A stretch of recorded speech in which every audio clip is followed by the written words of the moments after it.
Hello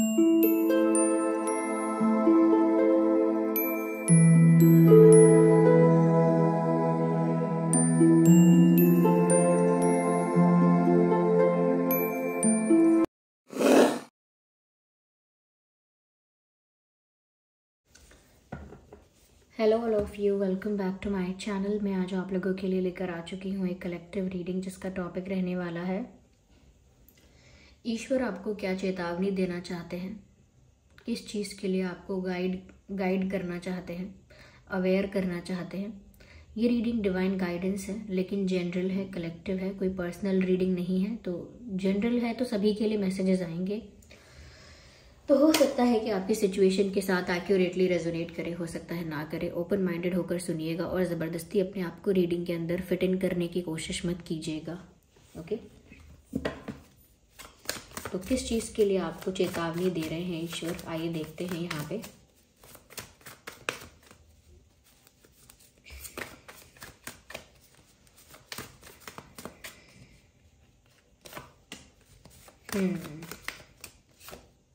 One card at one time.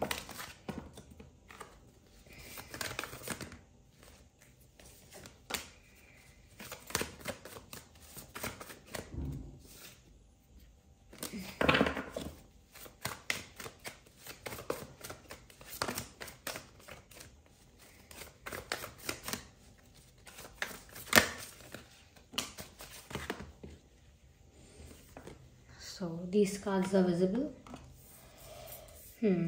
Swords, Wands and Cups. Okay.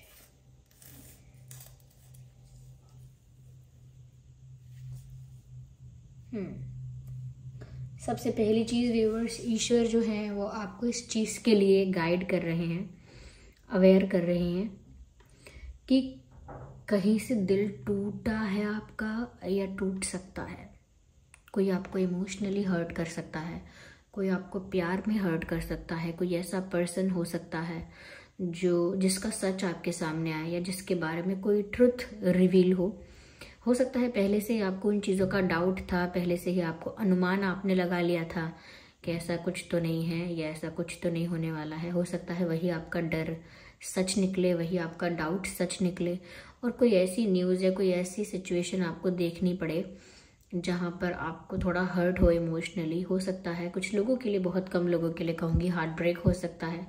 बहुत कम लोगों के लिए शायद कोई दिल दुखाने वाली कोई बात हो सकती है। तो आप में से काफ़ी लोग हैं जो किसी वजह से इमोशनली हर्ट हो सकते हैं। ये सिर्फ ऐसा नहीं है कि कोई पार्टनर ही आपको हर्ट करेगा, ये इमोशनली हर्ट हम और भी तरीक़ों से होते हैं।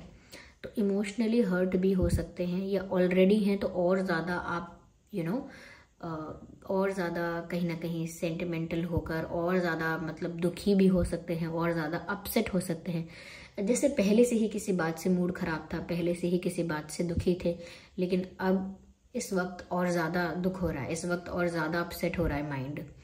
तो यहाँ पर ऐसा लग रहा है कि इमोशनली थोड़ा हर्ट आप फील कर सकते हैं, थोड़ा सा अपसेट हो सकते हैं, और आपको ऐसा लग सकता है कि आपकी लाइफ में प्यार ही नहीं है, क्योंकि आपको एक ऐसा एक्सपीरियंस या कुछ ऐसा ट्रुथ रिवील होगा जिसके बाद से शायद आपका प्यार से विश्वास उठे। आपको लगे ठीक है, फिर इसका मतलब कोई सच्चा प्यार नहीं करता, ना ही फ्रेंड्स, ना ही ये, ना ही वो, ना ही मेरा पार्टनर XYZ। तो आपका जो विश्वास है वो प्रेम से उठ सकता है, या कहीं ना कहीं दोस्ती से उठ सकता है कि अगर दोस्ती में किसी ने बिट्रे कर दिया है, दोस्ती में किसी ने हर्ट किया, तो इस तरह का इमोशनल कुछ ऐसा हो सकता है आपके साथ जिस वजह से आप इमोशनली वीक पड़ेंगे, इमोशनली दुखी हो सकते हैं। और आपको ऐसा लग सकता है कि बस मेरा मन हट गया इस चीज़ से। जैसे किसी ने दोस्ती में बिट्रे किया, तो आपका मन हट सकता है कि भाड़ में गई दोस्ती, मुझे चाहिए ही नहीं ऐसी दोस्ती, आज से नो दोस्ती, किसी से दोस्ती नहीं। ये प्यार में अगर कहीं से कुछ पता लगे, कुछ रिवील हो, आपका दिल टूटे, आपको उसकी वजह से बुरा लगे बहुत ज़्यादा, फिर आप सोचेंगे आज से कोई प्यार नहीं, किसी से प्यार नहीं, क्योंकि कोई नहीं करता सच्चा प्यार। No one loves genuinely, no one loves truly. तो प्यार से विश्वास उठे, या परिवार में कोई ऐसा करे तो बोलो परिवार वाले भी अपने नहीं होते हैं। परिवार में भी कुछ ऐसा हो जाए कि आपको लगे कि अपना परिवार वाले अपने हैं, सिर्फ ये तो लेन देन के रिश्ते हैं, तो कहीं ना कहीं आप इतने हर्ट हो सकते हो। लेकिन ये बात आपको पहले से क्यों बताई जा रही है, अवेयर इसीलिए किया जा रहा है ताकि आप इस चीज़ को दिल पे उतना ना लें जितना लेने वाले हैं या जितना लेंगे। यानी इस चीज़ से जितना इमोशनली आप हर्ट होने वाले हैं या होते रहेंगे, उतना ज़्यादा ना हो आपको हर्ट, उतना ज़्यादा इमोशनली अफेक्ट ना हो, उतना ज़्यादा अपसेट ना हो आप, आपकी एनर्जी इतनी भी डाउन ना हो जाए। इसीलिए आपको डिवाइन, क्योंकि डिवाइन आपको प्रोटेक्ट करते हैं, क्योंकि ईश्वर जो है ना, परमात्मा जो है, वो आपको प्रेम करते हैं, आपको प्यार करते हैं, आपको प्रोटेक्टेड रखना चाहते हैं किसी भी हालत में। दुनिया के सारे रिश्ते आपसे मुंह मोड़ सकते हैं, आपका दिल तोड़ सकते हैं, लेकिन एक प्रभु हैं जो ना आपका कभी दिल तोड़ेंगे ना कभी आपसे मुंह मोड़ेंगे। हमेशा वो आपको फिर भी प्रोटेक्ट करने के बारे में सोचेंगे, फिर भी आपका कल्याण करने के बारे में सोचेंगे। तो इसीलिए वो आपको फिर भी प्रोटेक्टेड और फिर भी ठीक देखना चाहते हैं। वो आपकी आंखों में ऐसे आंसू या दुख बर्दाश्त नहीं कर सकते, इसीलिए आपको पहले से गाइड कर रहे हैं कि मैं तुम्हारे साथ हूँ, हर रिश्ते में तुम्हारे साथ हूँ, चाहे तुम मुझे दोस्त कहो, प्रेमी कहो, माता पिता कहो, भाई बहन कहो, मित्र कहो, सहपाठी कहो, कुछ भी कहो, मैं तुम्हारे साथ हूँ, मेरे से निभा लो। कोई और नहीं निभा पाया तो दिल मत तोड़ो अपना, तुम मुझसे निभा लो।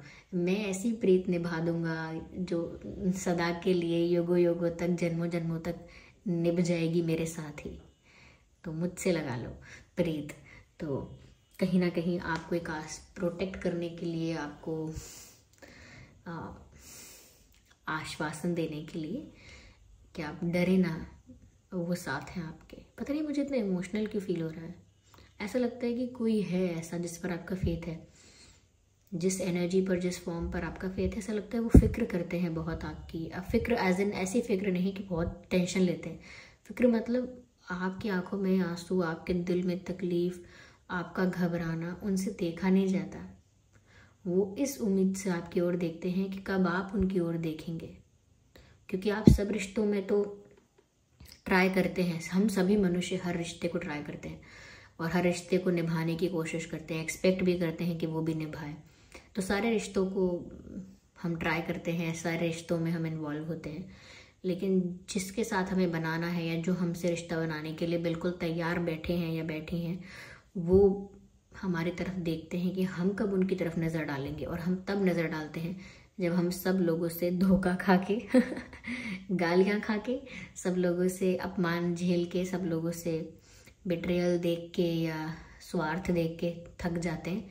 फिर हम परमात्मा की तरफ, फिर हम उनकी तरफ मुंह मोड़ते हैं कि वो तो बैठे हैं मेरे लिए, तब हमें समझ आता है। तो इसीलिए वो शायद आपको बहुत प्रोटेक्टेड रखना चाहते हैं। साथ ही साथ व्यूअर्स, वो आपको ये भी गाइड कर रहे हैं, कहीं से, किसी सिचुएशन से, किसी परिस्थिति से आपका अनवांटेड डिपार्चर हो सकता है। यानी कि जैसे कहीं से जाने का मन ना हो, लेकिन परिस्थिति ऐसी बने, कंडीशंस ऐसी बने कि जाना पड़े। एज इन जैसे हमारे हॉलीडेज होते हैं और हम कहीं घूमने जाते हैं, मन नहीं करता वहाँ से लौट कर आने का, फिर भी सिचुएशन ऐसी है, लौटना ही पड़ेगा, जाना ही पड़ेगा। या जैसे बहुत सारी चीज़ें ना चाह के भी करनी पड़ती हैं। जैसे कोई बोले यहाँ शिफ्ट हो जाओ, वहाँ जाओ, नहीं है मन, फिर भी जाना पड़ता है। या बहुत सारी जगह ऐसी होती हैं जहाँ इंसान जिस वजह से जाता है, जहाँ जाना नहीं भी होता है, मन नहीं होता है। तो ऐसे ही एक अनवांटेड डिपार्चर आपकी लाइफ में हो सकता है कि कोई सिचुएशन ऐसी, कोई फ्रेंडशिप, कोई रिलेशनशिप, कोई जॉब, कोई प्लेस, कोई जगह ऐसी, कुछ ऐसा जहाँ से आपको हटना नहीं है, लेकिन परिस्थितियाँ ऐसी बनेंगी कि वहाँ से आपको हटना पड़ जाएगा। वो चीज़ आपको फिर से हर्ट करेगी, उस चीज़ से आप फिर से खोए रहोगे उसी बात में कि अरे मुझे वहाँ से आना नहीं था, मैं उस जगह को, उस पर्सन को, उन दिनों को बड़ा मिस कर रहा हूँ, मेरा मन नहीं है जाने का। मुझे बस ये समझ लीजिए परिस्थितियाँ आ गई तो मुझे हटना पड़ रहा है, जाना पड़ रहा है। तो आपको इसीलिए बोला जा रहा है कि आपकी लाइफ में आगे कुछ वेट कर रहा है आपका, हर एक अगले पड़ाव पर कुछ है आपके लिए, क्योंकि डिवाइन का कोई प्लान है आपके लिए। There is a divine plan for you.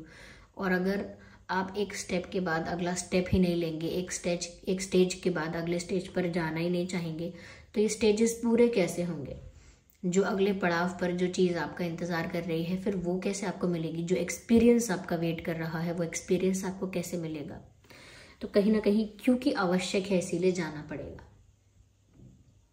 Okay, तो जैसे जब श्री कृष्ण जी वृंदावन से जा रहे थे तो ऑफ कोर्स उनको भी बहुत पसंद था वहाँ रहना, उनका भी वो वहाँ बचपन बीता, उनका भी मन नहीं था वहाँ से जाने का, लेकिन उन्होंने सोचा कि उनका जन्म हुआ है, उनको समाज का कल्याण करना है, वो आए हैं तो उन्हें धर्म संस्थापना करनी है, उन्हें लोगों का कल्याण करना है। ओके, उन्हें बहुत सारे काम करने थे, बहुत सारे कार्य करने थे, तो उनको जाना पड़ा। तो मन नहीं था, उनकी आंखों में भी आंसू थे, लेकिन फिर भी जाना पड़ा। तो इसका मतलब वो भी एक अनवांटेड डिपार्चर जैसा था कि उनके यहाँ से उनके अक्रूर जी उनको लेने आए, तो उनको अब जाना पड़ेगा, क्योंकि अब दुनिया को उनकी ज़रूरत है, जाना पड़ेगा, अपने कर्तव्य सब पर करने पड़ेंगे, फिर चाहे कितना भी मन लगता हो ब्रज में। ठीक है, तो ऐसे ही अनवांटेड डिपार्चर के कर्तव्यों के लिए, ड्यूटी के लिए, किसी पर्पस के लिए जाना पड़े, लेकिन मन नहीं है, तो आपकी लाइफ में ऐसा हो सकता है। तो बस आप श्री कृष्ण को ही याद कर लीजिएगा कि वो भी तो अपने मन में इतना सारा प्यार, इतना सारा दर्द, सब कुछ रख के भी उन्होंने सब सिर्फ समाज के लिए सोचा या अपने कर्तव्यों को पूरा किया फिर भी। तो ऐसे ही आप भी उनका एग्जाम्पल सेट करके सोच के कि चलो वो भी तो गए थे तो हम भी अपना जो हमें जहाँ जाना पड़ रहा है वहाँ जाते हैं। ओके, यहाँ पर व्यूअर्स ऐसा लगता है कि कोई चीज़ आपको पता है कि मुझे मिलने वाली थी, मिलने वाली है, बिल्कुल मिलने ही वाली है, और फिर वो थोड़ी और डिले हो जाए तो आपको लगे अरे अभी और डिले, अब इतना इंतज़ार नहीं होता मुझसे, I give up, I quit. तो वो मत करना। जैसे आप बहुत दिन से कोई चीज़ मांग रहे हैं और आपके पेरेंट्स आपको कह रहे हैं कि हाँ 10 दिन बाद ला के देंगे, 1 हफ्ते बाद ला के देंगे, अगले महीने ला के देंगे, तो फिर जैसे ही अगले महीने आप इंतज़ार करेंगे कि हाँ अब आने वाली है, और आपके पेरेंट्स ने ऐसा बोल दिया ना 2 दिन और, बस 2 दिन और, तो आपका मूड ऑफ हो जाएगा। आप कहेंगे बस हो गया, अब मुझे चाहिए ही नहीं, अब लेकर आओगे ना तो आप ही रखना, मुझे नहीं चाहिए। तो वो क्या होता है कि बहुत ज़्यादा इंतज़ार करने के बाद जब पक्का हो जाता है कि अब मिलने वाला और फिर डिले हो जाए तो मूड ऑफ होता है। तो ऐसे ही कुछ हो सकता है कि आप जान रहे थे बस मुझे मिलने ही वाला है, बस मैं पहुंच ही गया टारगेट तक और बस गोल अचीव होने ही वाला है, कि वो गोल थोड़ा सा और आगे हो जाता है। तो इस वजह से गिव अप मत कर देना, डिस्ट्रैक्ट मत हो जाना, ऐसा मत बोल देना मुझे खेलने ही नहीं है। मैं जब भी टारगेट के पास जाता हूँ टारगेट और दूर हो जाता है मुझसे, तो मुझे खेलने ही नहीं, ऐसा मत करना। ये एक तरह का टेस्ट होता है, एक तरह की परीक्षा होती है आपके डेडिकेशन की, आपके पैशन की, आपके क्या कह सकते हैं, डिवोशन की। तो उसी तरह से लगे रहना, जो चीज़ चाहिए उसमें फोकस्ड रहना। और जब आपका व्यूअर्स, मैंने जो शुरू में कहा था, जब आपका दिल टूटे या आपको हर्ट हो, इमोशनली कोई हर्ट करे, तो आपकी लाइफ में 2 रास्ते आएंगे, आपको उनमें से चुनना होगा। और आपका दिल जो कहे, आपकी इंट्यूशन जो कहे, आपकी अंतरात्मा जो कहे, आप उस रास्ते को चुन लीजिएगा। कंफ्यूज मत होना, जो आपकी इंट्यूशन कहे, जो आपका दिल कहे अंदर से, जो आपकी अंतरात्मा कहे, उस रास्ते को सोच समझ के चुन लीजिएगा।